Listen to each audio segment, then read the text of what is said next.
왜 그러셨어요? 라는 말씀 제목으로 은혜를 나누고자 합니다. 한번 해보십니다. 왜 그러셨어요? 이렇게 묻고 싶은 일들이 세상에 너무나 많죠. 하나님께도 묻고 싶고 세상의 여러 가지 일들에 대해서 도대체 왜 그러셨어요?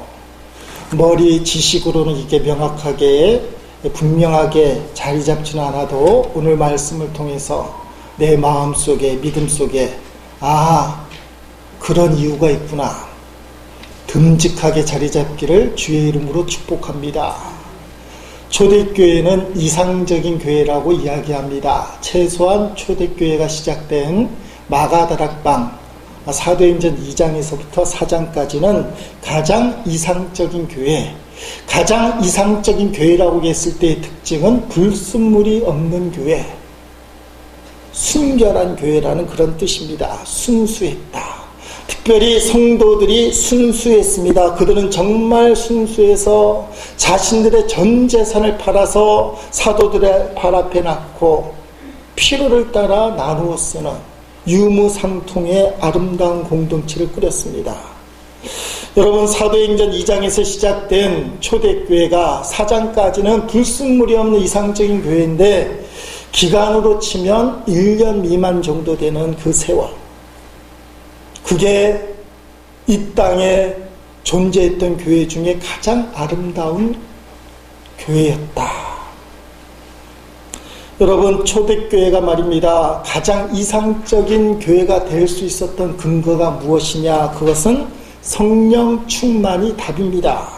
성령 충만이 아니고는 이렇게 순수하고 이상적인 교회를 설명할 방법이 이해할 길이 없다는 것입니다. 교회의 시작은 사도행전 2장 4절에 이렇게 표현하고 있습니다. 그들이 다 성령의 충만함을 받고 성령의 말하게 하심을 따라 다른 언어들로 말하기를 시작하니라. 아멘. 마가 다락방의 오순절날 그들이 기도하는 가운데 성령의 충만함을 받았고 다른 방언을 말하기 시작하므로 초대교회가 시작됐다라고 증거합니다. 그래서 안진뱅이를 일으키는 기적을 일으켰고 부활하신 예수님을 증언하는 증인의 공동체가 되었습니다.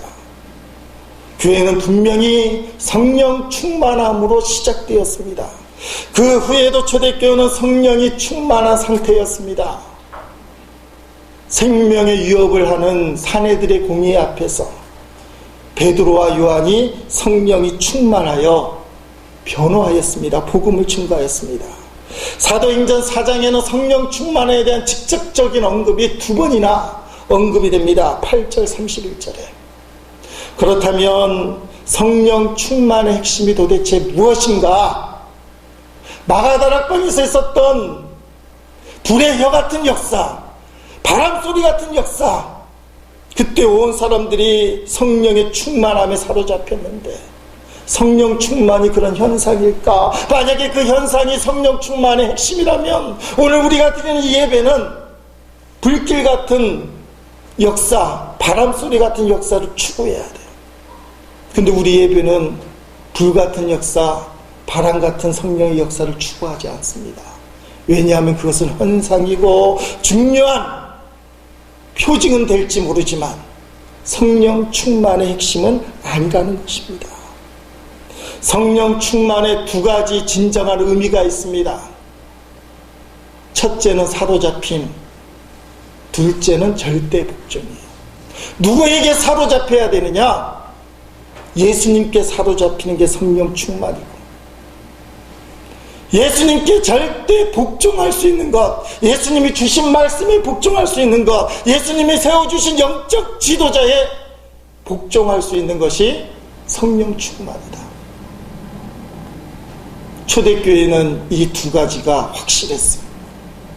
예수님께 사로잡힌가, 예수님 말씀과 지도자에 대한 절대 복종. 오늘 본문은 참 안타까운 본문입니다. 아나니아 삽비라 부부가 등장을 하는데 이들의 헌신에도 불구하고 그들은 저주를 받는 장면입니다. 도대체 이들이 저주를 받는 원인이 무엇인가? 오늘 성경 본문에서 베드로가 그 이유를 설명합니다. 3절 말씀 읽어보십니다. 베드로가 이르되 아나니아야 어찌하여 사탄이 네 마음에 가득하여 네가 성령을 속이고 땅값 얼마를 감추었느냐. 아멘. 사탄이 그의 마음속에 가득 찼는데 이것은 원인인데 결과적으로 저주를 받은 이유는 성령을 속였다는 거예요. 사장까지 성령 충만한 불순물이 끼지 않은 이상적인 사도행전 초대교회에 최초로 불순물이 들어왔습니다. 어떤 불순물이 들어왔어요? 성령 충만한 초대교회에 성령을 속이는 불순물이 들어왔어요. 마냥 잘 나가는 초대교회에 최초로 마귀의 공격이 들어왔는데 그 마귀의 공격의 시작은 성령을 속이는 것이다. 하나님은 우리가 생각하는 것 이상의 징벌을 내리셔요. 저주를 내리셔요. 생명을 빼앗는 징벌을 내리십니다. 아나리아 삽비라 부부의 죽음으로 말미암아 온 교회와 이 소식을 듣는 사람들이 크게 놀랐다. 그렇게 말씀하고 있습니다. 우리가 하나님 앞에 물어볼 수 있어요. 왜 그러셨어요? 아나리아 삽비라 부부가 왜 죽어야만 했습니까? 하나님 왜 그러셨어요? 하나님이 아마 세 가지로 대답할 줄로 믿습니다. 이것은 아름다운 교회를 이루기 위하여 초대교회가 끝까지 지켜야만 되고 오늘날 교회가 지켜야 될 세 가지 하나님의 지침. 첫째는 따라합시다. 교회는 하나님의 거룩한 공동체이다. 초대교회가 성령 충만하여 하나님의 기적이 일어나고 복음의 증거가 있어서 너무 좋았어. 사람들이 유무상통하다 보니까 너무나 하나가 되었어. 근데 마냥 좋다 보니까 하나님은 사랑이시고 용서하시는 하나님으로만 생각했어요.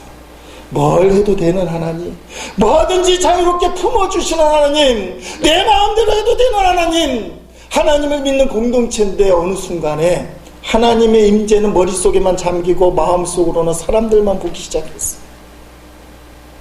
어쩌면 오늘 우리 교회가, 한국교회가 하나님을 믿지만 머릿속으로만 생각하고 하나님의 임재를 느끼지 않는, 그저 하나님은 용서만 해주시고 뭐래든지 허용만 해주시고 우리가 죄를 졌어도 주님 앞에 넙적 엎드려 회개하는 척만 하면 다 품어주시고 용서해 주시는 그냥 좋으신 하나님. 초대교회가 다 잘 풀릴 때는 그렇게 알았어요. 그런데 성령을 속이는 이 불순물이 꼈을 때 아나리아 삽비라가 죽음으로, 그들은 이 공동체가 사람만의 공동체가 아니다. 하나님이 원하시는 거룩한 공동체다. 하나님은 징벌하신 하나님이다. 공의로우신 하나님이다. 그의 속성은 사랑이고 용서고 관용이고 품어주시지만 하나님의 공동체의 거룩성을 위협하는 일에 대해서는 하나님은 단호하시다. 교회의 첫 번째 목적은 거룩성이에요. 이게 세상과 다른 우리 공동체예요. 이 거룩한 교회에는 사랑의 하나님, 품어주는 하나님, 용서의 하나님, 자비 하나님만 계신 것이 아니라 거룩성에 대적하는 성령을 속이는 일에 대해서는 단호하게 징벌하시는 하나님. 성도들이 고의적으로 하나님 앞에 불순종하는 것에 대해서만큼은 절대로 자시하지 않으신 하나님. 그래서 이 교회를 볼 때 경외감을 느끼는 거야. 이 속에 계신 하나님을 경외합니다. 두렵고 떨리는 마음으로 예배당에 오는 거예요. 그래서 예배당에 오면 먼저 기도하는 거예요. 사람을 보지 않고. 하나님 왜 그러셨어요? 하나님이 두 번째 대답하십니다. 따라합시다. 사도들의 영적 권위를 확증하다. 베드로가 선포한 말대로 즉사하는 현장을 목격했습니다. 그때 사람들이 베드로 사도를 비롯한 사도들의 권위가 예수님께로부터 주어졌구나. 베드로가 도대체 누굽니까? 원래는 갈릴리 바닷가에서 고기를 잡는 어부, 천박하고 무식하고 인간적으로 내세울 것 없는 부족한 사람이 베드로였어. 근데 그 베드로가 성령을 속이느냐 이 한마디에 베드로 발 앞에 아나리아 삽비라가 즉사하고 말았다는 현장을 목격한 거예요. 초대교회는 철저하게 사도들 중심의 교회가 되었다는 것이죠. 여러분 한번 세례를 생각해 보십시오. 여기 세례받은 분들도 계시고 받지 않는 분들도 있는데 안수받은 목사가 세례를 줍니다. 성부와 성자와 성령의 이름으로 내가 아무에게 세례를 베푸노라. 전도사는 성직자 안수를 받지 못했기 때문에 공식적으로 세례를 줄 수가 없어요. 물론 목사가 없을 때 임종을 앞둔 사람 앞에 어쩔 수 없이 세례를 베풀 때는 전도사가 줄 수 있어요. 급하니까, 목사가 없으니까. 그러나 공식적으로는 전도사는 세례를 줄 수 없어요. 왜 목사만이 세례를 줄 수 있느냐? 저도 세례를 받았지만 목사 안수를 따로 받았어요. 1998년에 속초에서 감독님과 보좌 목사님 세 분이서 제 머리 안수하고 목사 안수를 했어요. 이 안수의 손끝을 쭉 올라가면 어디까지 가느냐? 예수님께로 가요. 예수님이 12 사도를 세우실 때 그들의 머리에 손을 놓고 기도하셨던 예수님의 그 손길까지, 목사 안수의 손길을 쫓아가면 12 사도 머리 위에 얹으셨던 예수님의 손, 거기까지 간다는 것입니다. 여러분, 그래서 사도의 직분이 중요한 거예요. 개신교에서는 목사요, 천주교에서는 신부인데 이게 중요한 거예요. 물론 천주교는 안수받은 신부만이 제사장이라고 생각합니다. 그래서 교회 다니는 평신도들은 하나님 앞에 제대로 기도할 수도 없어요. 용서받을 수도 없어요. 사제 신부를 통해서만 용서를 받을 수 있어요. 고해 성사를 해야만 돼요. 그러나 개신교는 만인 제사장설을 믿어요. 내 안에 예수님이 계심을 믿기 때문에 내 안에 계신 예수님을 의지하고 죄를 고백하면 그분이 나의 모든 죄를 용서해 주셔요. 그러다 보니 성도들이 망각한 게 뭐냐? 교회 공동체의 중심이 누구냐 이거예요. 교회 공동체의 중심은 사도인 것을 기억하시기 바랍니다. 교회 공동체는 사도들이 책임을 지는 거예요. 새벽마다 요한계시록을 보지만 요한계시록은 종들의 책이에요. 성도들의 책이 아니고 하나님이 천사를 보내서 종들에게 말씀을 주십니다. 그러면 말씀을 받은 종이 성도들에게 깨우쳐 주는 거예요. 그 종들이 깨달아야 되는 책이 요한계시록이에요. 사랑하는 성도 여러분, 교회는 사도들의 지도를 따라야 된다. 사도들의 권위는 예수님이 세워줬다. 목사님이니까 그런 말 하죠. 맞아요. 여러분 묻습니다. 이명박 전 대통령이 서울의 소망교회 장로님이시잖아요. 그러면 대통령이니까 소망교회 대표가 이명박 장로님일까요? 아니면 그 교회 담임 목사일까요? 네? 아니, 대통령이 장로인데 소망교회 대표는 대통령이 해야 되지. 왜 목사가 해요? 목사가 해야 돼요. 하나님이 그렇게 세워주셨어요. 우리 교회에 그런 일은 혹시 없겠지만 목사가 바뀌었어요. 담임 목사가. 이 목사님이 오셨어요. 이 목사님은 온 지 3일밖에 안 돼요. 그럼 이 교회 대표는 오래 다닌 아무개 권사님일까요? 3일밖에 안 된 이 목사님일까요? 3일밖에 안 된 이 목사님이에요. 이게 교회 전통이에요. 성경은 이렇게 말씀합니다. 마태복음 16장 18절 19절 말씀 읽어봅니다. 또 내가 내게 이르노니 너는 베드로라. 내가 이 반석 위에 내 교회를 세우리니 음부의 권세가 이기지 못하리라. 내가 천국 열쇠를 내게 주리니 네가 땅에서 무엇이든지 매면 하늘에서도 매일 것이요 네가 땅에서 무엇이든지 풀면 하늘에서도 풀리리라 하시고, 아멘. 메고 푸는 권세, 천국의 열쇠를 베드로에게 주셨다. 저 베드로에게 줬다는 것을 마태복음 16장 16절에 주는 그리스도시요 살아계신 하나님의 아들이십니다는 신앙 고백에 뒀다고 개신교가 아무리 주장하지만 말씀 그대로 베드로 사도에게 메고 푸는 권세를 주셨어요. 지금 생명을 메고 풀잖아요. 아나니아 삽비라의 생명을 메고 푸는 게 누구의 말이에요? 저 말씀 그대로 사도행전 5장에서 이루어지잖아요.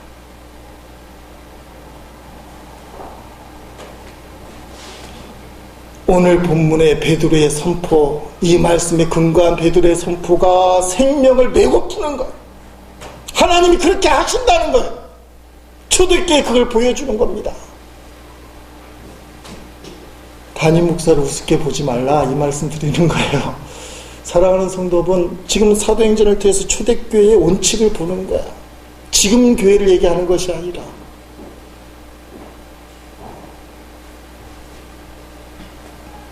그러므로 여러분, 담임 목사의 축복을 귀하게 여기셔야 됩니다. 신방 때 여러분의 가정을 방문해서 말씀으로 권면하고 축복 기도하는 거, 이게 성경적인 원리예요.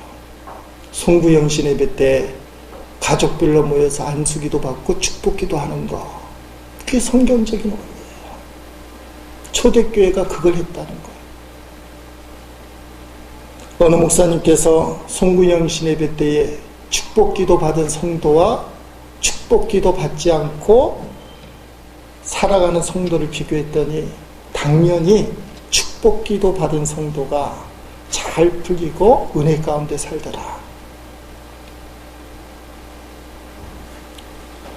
하나님 왜 그러셨어요? 하나님 이유가 있습니다. 세 번째 따라합시다. 불순종의 죄에 대한 두려움을 갖게 하기 위함이다. 불순종의 죄에 대한 두려움을 갖게 하기 위해서 하나님은 우리가 보기에 해도 너무한 그런 징벌을 내리셨습니다.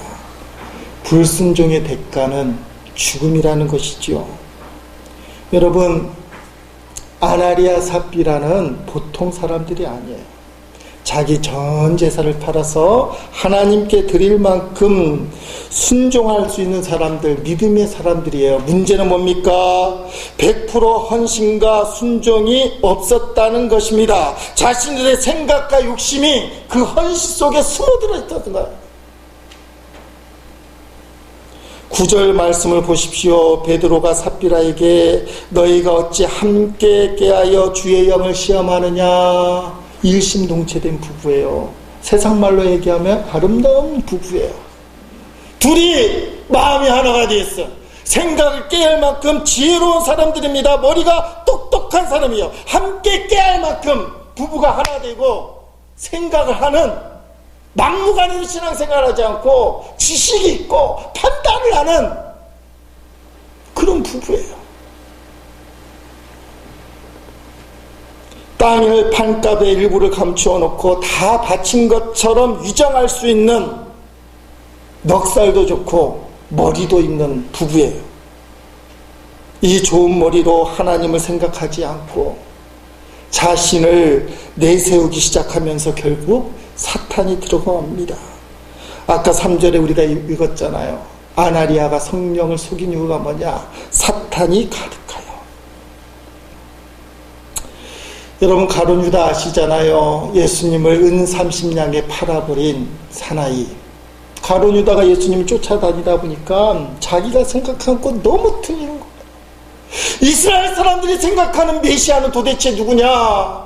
로마가 이스라엘을 지금 다스리고 있는데, 나라를 빼앗기고 있는데, 구약에 나오는 메시아는 이스라엘을 회복하는 메시아, 다윗과 솔로몬 시대의 그 불강한 나라를 회복시키는 메시아, 이스라엘만의 메시아, 결국은 로마를 추출해내고 이스라엘을 독립시킬 메시아. 예수님을 쫓아다니다 보니까 예수님은 이스라엘 독립에 대한 언급은 없어요. 사랑 이야기, 용서 이야기. 가룟 유다가 결단을 합니다. 이건 올바르지 않아. 이건 틀렸어. 예수님이 메시아가 아니야. 다른 사람들도 이 생각을 했지만 주님 뜻에 자기를 굴복하였습니다. 그러나 가룟 유다만큼은 자신의 생각을 꺾지 않았어. 나는 이것을 동의할 수 없어. 내 생각하고 틀린 메시아는 받아들일 수가 없어. 내 생각이 옳아. 그때 마귀가 작업을 하게 돼요. 그게 마귀가 제일 좋아하는 토양이에요. 요한복음 13장 2절 말씀에 마귀가 벌써 시몬의 아들 가룟 유다의 마음에 예수를 팔려는 생각을 넣었더라 하면, 그의 생각이 예수님을 쫓아가지 않고 자기 생각을 붙들었을 때 그때 들어오는 게 무엇이냐? 마귀예요.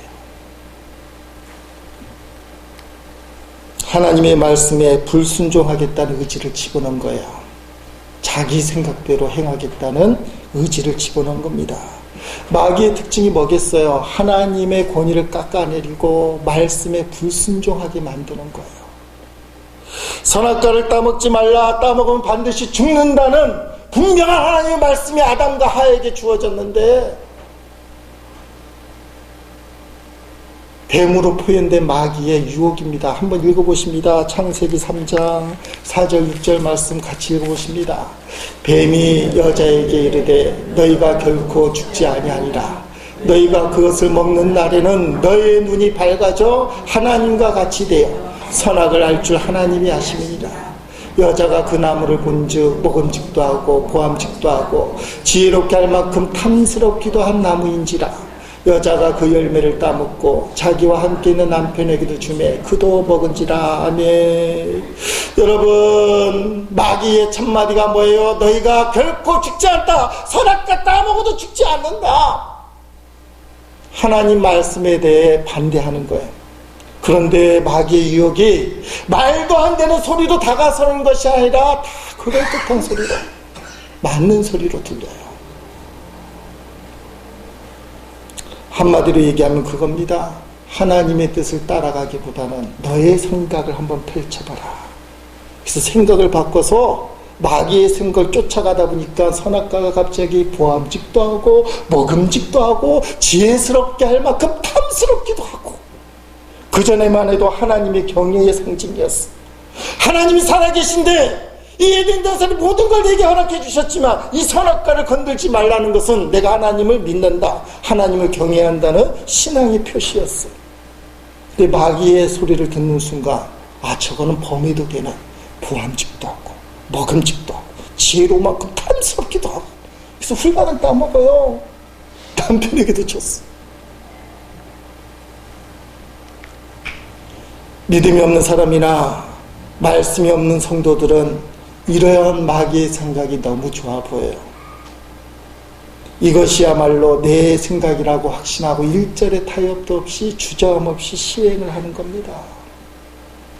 여러분, 마귀가 주는 생각인데 마귀는 절대로 자신을 드러내지 않아요. 너가 생각한 거야.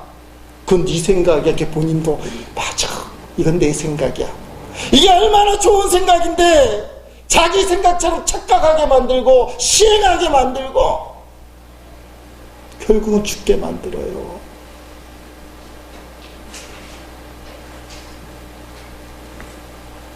오늘 저와 여러분의 생각을 잘 살펴보시기 바랍니다. 혹시 여러분의 계획들을 잘 살펴보시기 바랍니다. 나는 내 생각이라 확신하고 있지만 정말 내 생각일까? 혹시 마귀가 주는 생각이 아닐까? 하나님 말씀에 불순종하게 만들고 하나님을 슬프게 하는 모든 것들은 자기 생각이라고 생각하지만 결국은 마귀가 주는 생각이에요. 그 일에 속고 있다는 것입니다. 성경에 이런 예가 너무 많이 나와요. 아간이라는 사람을 혹시 아시는지 모르겠어요. 여호수아 7장에 나와 있는 아간이라는 사람. 이스라엘 백성이 애굽에서 나와서 40년 광야 생활을 신앙훈련을 받아요. 순종의 신앙훈련. 요단강을 건너서 여리고성이라는 난공부약의 성을 맞이합니다. 이 성은 군사를 갖고 이길 수는 없는 난공불락의 성인데 하나님이 이상한 명령을 내려요. 하루에 한 바퀴씩 마지막 날 7바퀴 돌리고 나팔을 불며 고함을 질러대라. 이게 전쟁 방법이에요.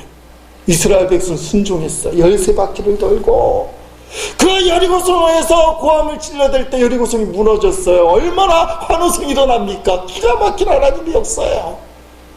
그런데 그 옆에 아이성이 두 번째 관문이었어. 아이성은 그대로 아이들이 지키는 약한 성, 우스운 성. 여리고성에 비하면 턱도 없이 약한 성, 우습게 보이는 성. 이스라엘 백성이 우습게 알고 아이성을 치러 갔는데 이게 어떻게 된 건지 대패하고 말아요. 하나님의 군대가 지고 군인들이 죽어나가요. 이상하잖아요. 여호수아와 이스라엘 백성이 하나님 앞에 회개하며 가슴을 찢으며 옷을 찢으며 이유를 묻습니다. 그랬더니 하나님이 하나님의 전리품을 취한 사람이 있다. 사유한 사람이 있다. 그게 찾아낸 게 아간이라는 사람이에요. 사람들이 아간이 숨겨놓은 그 물건에 돌질을 하고 아간을 죽였고 아간이 죽은 그 자리가 돌무덤이 됐는데 아골골짜기 돼요. 우리가 찬송할 때 그러잖아요. 아골골짝 빈드레도라는 찬양가사가 있는데 바로 그거예요. 여호수아 7장 25절 26절에 보니까 이렇게 되어 있습니다. 여호수아가 이르되 네가 어찌하여 우리를 괴롭게 하였느냐. 여호와께 손을 너를 괴롭게 하시리라 하니 온 이스라엘이 그를 돌로 치고 물건들로 돌로 치고 불사르고 그 위에 돌무더기를 크게 쌓았더니 오늘까지 있더라. 여호와께서 그의 맹렬한 진노를 그치시니 그러므로 그곳 이름을 오늘까지 아골골짜기라 부르더라. 아멘. 아간이 죽은 곳 아골골짜기가 됐어요. 그런데 이 말씀을 드리는 것도 중요하지만 여호수아가 정복전쟁이 끝날 무렵에 22장에 가서 이렇게 얘기하는 겁니다. 22장 20절 말씀 같이 읽어보십니다. 세라의 아들 아간이 온전히 바친 물건에 대하여 범죄함으로 이스라엘 온 회중의 진노가 임하지 아니하느냐. 그의 죄악으로 멸망한 자가 그 한 사람만이 아니었느냐 하니라. 하며 22장이 지났어요. 7장에서 22장이 지났는데 여호수아가 이렇게 부르짖습니다. 하나님의 말씀에 불순종해서 욕심을 내서 돌에 맞아 죽은 사람이 아간뿐이겠느냐. 그는 아이성에서 들통이 나서 돌 맞아 죽었지만 여기 남아있는 사람들 중에서도 아간과 같은 죄를 졌음에도 불구하고 남아있는 자가 있다. 멸망한 자가 있을 것이다. 그의 죄악으로 멸망한 자가 그 한 사람이 아니다. 가슴이 찔리잖아요. 덜컥 내려앉아. 우리가 다른 사람 얘기하듯이 아간이지만 사실 우리 자신이 아간이지. 여러분은 스스로를 자신할 수 있습니까? 나는 아간이 아닙니다. 난 하나님의 전리품을 내 사유한 적이 없습니다. 하나님이 주신 은혜를 내 마음대로 한 적이 없습니다. 여호수아가 이야기해요. 아간만 그렇게 했겠느냐.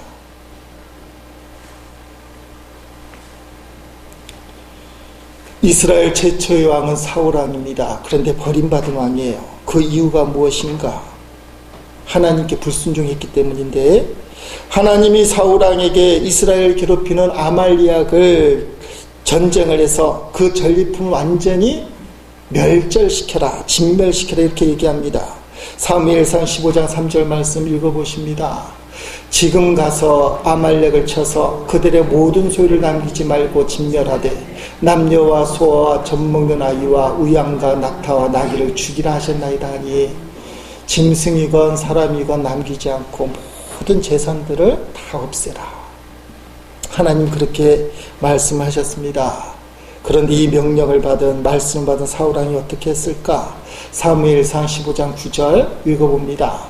사울과 백성이 아각과 그의 양과 소의 가장 좋은 것 또는 기름진 것과 어린 양과 모든 좋은 것을 남기고 진멸하기를 즐겨 아니하고 가치 없고 하찮은 것은 진멸하리라. 아멘. 여러분 순종했어요? 불순종했어요? 하나님은 좋은 것 나쁜 것 가리지 말고 다 진멸하라고 했는데 좋은 것은 챙겨놨어요. 하나님께서 이것을 보고 가슴을 치며 후회하셨다고 써 있어요. 사무엘에게 나타나서 너무 후회스럽다. 사울왕을 왕으로 세운 것이. 그래서 하나님의 말씀을 들은 사무엘이 사울왕을 찾아가게 됩니다. 여러분, 하나님의 하나님의 역사를 욕심이 가로막아요. 그런데 이 사울왕이 얼마나 타락했느냐, 뻔뻔해집니다. 거짓말까지 하는데 그의 모습을 한번 보겠습니다. 사무엘상 15장 13절 15절 말씀 천천히 읽어봅니다. 사무엘이 사울에게 이른즉 사울이 그에게 이르되 원하건대 당신은 여호와께 복을 받으소서. 내가 여호와의 명령을 행하였나이다 하니 사무엘이 이르되 그러면 내 귀에 들려오는 이 양의 소리와 내게 들리는 소의 소리는 어찌 됨이니까 하니라. 사울이 이르되 그것은 무리가 아말렉 사람에게서 끌어온 것인데 백성이 당신 하나님 여호와께 제사하려 하여 양들과 소들 중에서 가장 좋은 것을 남김이요 그 외의 것은 우리가 진멸하였나이다 하는지라며. 사무엘을 만난 순간에 뻔뻔하게 우리가 하나님 말씀대로 명령을 행하였습니다. 낯빛 하나 가리지 않고 아무 일도 없이 믿음이 좋은 것처럼 절대 순종했던 것처럼 사울왕이 사무엘에게 들어대는 거예요. 사무엘이 그러면 이 짐승의 소리 도대체 어떻게 될 거냐, 이때라도 회개를 해야 되는데 이 사울이 치사하게 백성들이 제사 드리는 핑계로 제사 제물로 쓰려고 남겨뒀습니다. 이게 얼마나 하나님 앞에 사악한 겁니까? 차라리 자기 욕심 때문에 갖고 싶어서 내가 치했습니다 하면 되는데 핑계를 백성에게 대고 그것도 제사하려고 드린다고 영적으로 되는 거예요. 차라리 완전 타락해서 손도 대지 말끔 지멋대로 사는 사람이면 뭐라 얘기하지 않는데 하나님을 핑계로, 제사를 핑계로, 교회를 핑계로, 예배를 핑계로 자기 욕심을 채우는 거예요.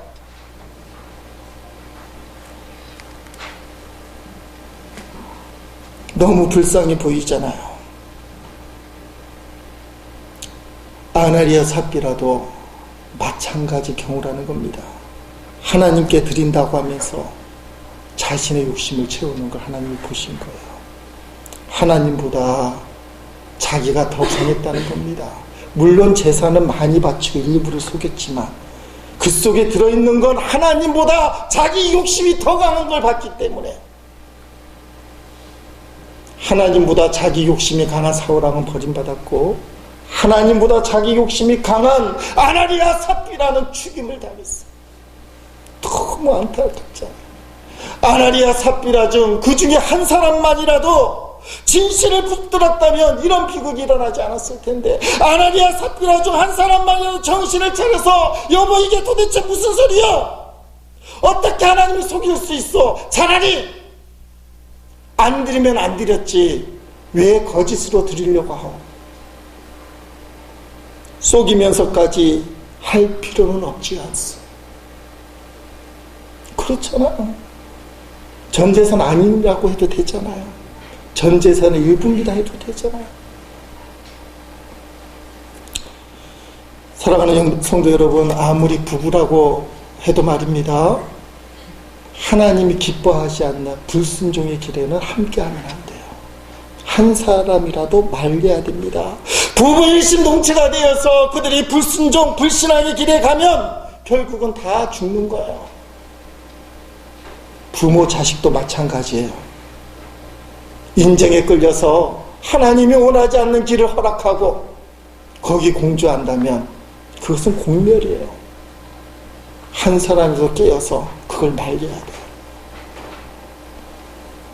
내가 죽는 한이 있어도 막아야 되잖아요. 남편을 막아야 되고 부모님을 막아야 돼요. 자녀를 막아야 돼요. 이 싸움에서 이기기를 주의 이름으로 축원드립니다. 신앙이 인정에 밀리는 현상 둘 다 죽습니다. 신앙이 인정을 차고 나가야 돼요. 하나님을 향한 신앙을 따르지 않고 결국은 본인은 아니라고 얘기해도 그의 속마음의 욕심을 따라가게 됩니다. 성경은 아주 간단하게 이렇게 표현하고 있습니다. 야고보서 1장 15절 말씀 읽어보십니다. 욕심이 잉태한 즉 죄를 낳고 죄가 장성한 즉 사망을 낳느리라. 아멘. 여러분 삶을 돌아보세요. 인정 때문에 하나님 기뻐하지 않는 죄들을 용납했을 때 결국 욕심이 되고, 욕심이 크면 죽어요.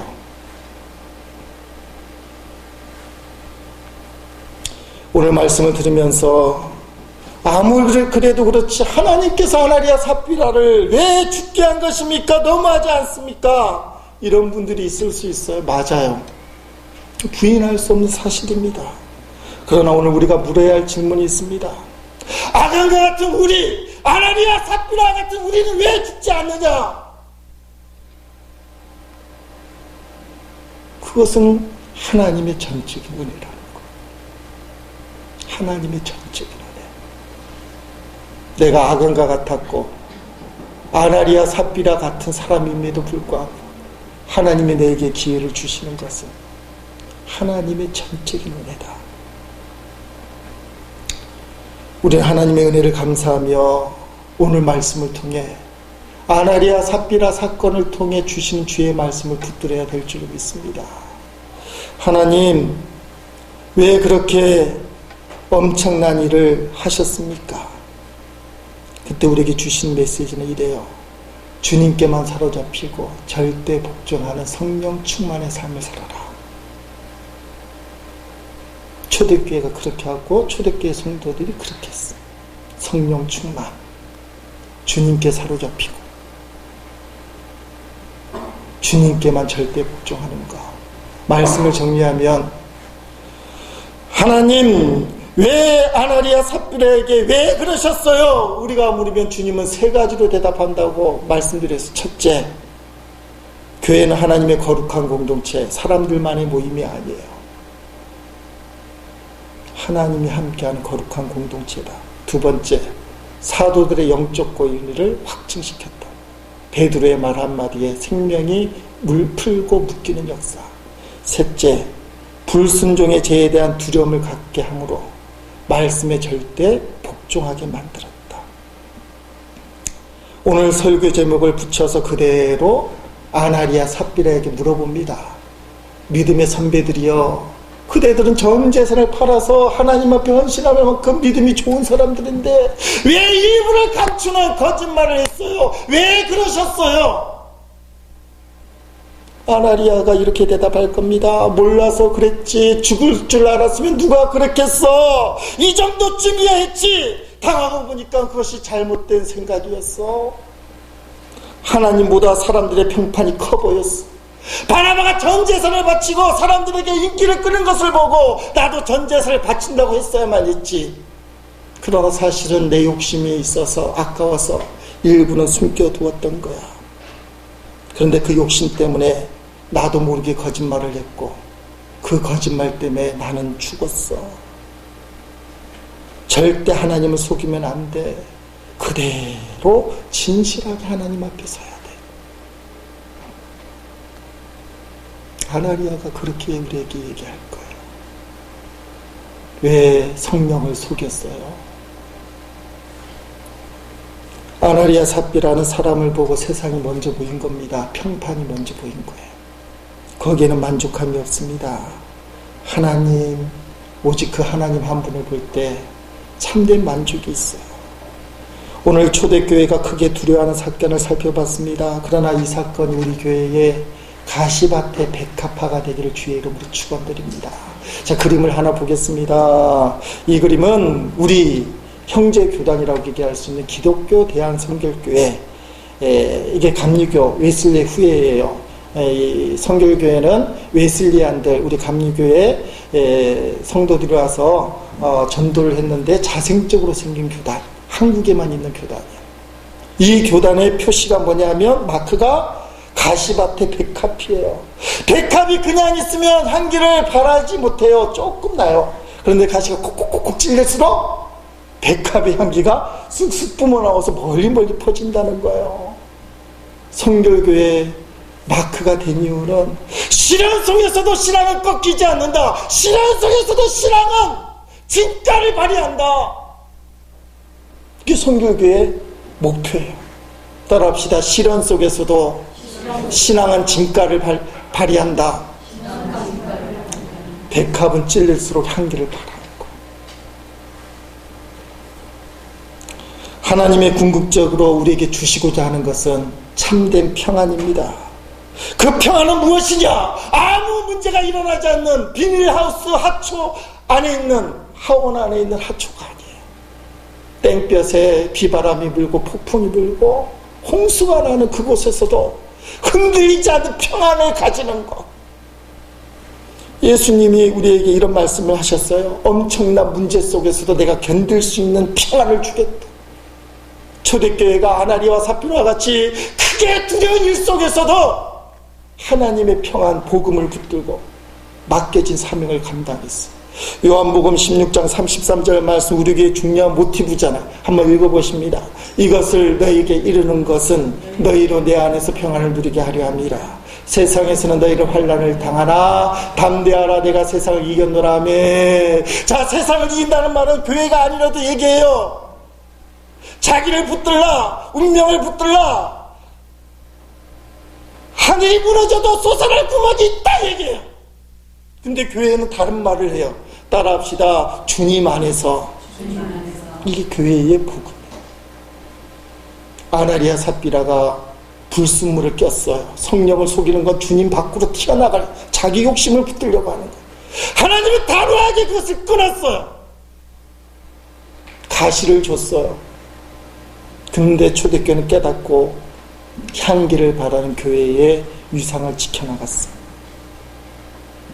우리 교회가 어렵고 힘든 게 사실이지만 이 가시를, 향기를 바라는 믿음의 진가를 발휘하는, 그래서 원칙을 확인하고 이제는 내 생각, 내 욕심대로 사는 자가 아니라, 사람들에게 보이려는 신앙이 아니라 주님께 사로잡히고 주님께 절대 복종하는 저와 여러분 될 수 있기를 주의 이름으로 간절히 축원드립니다.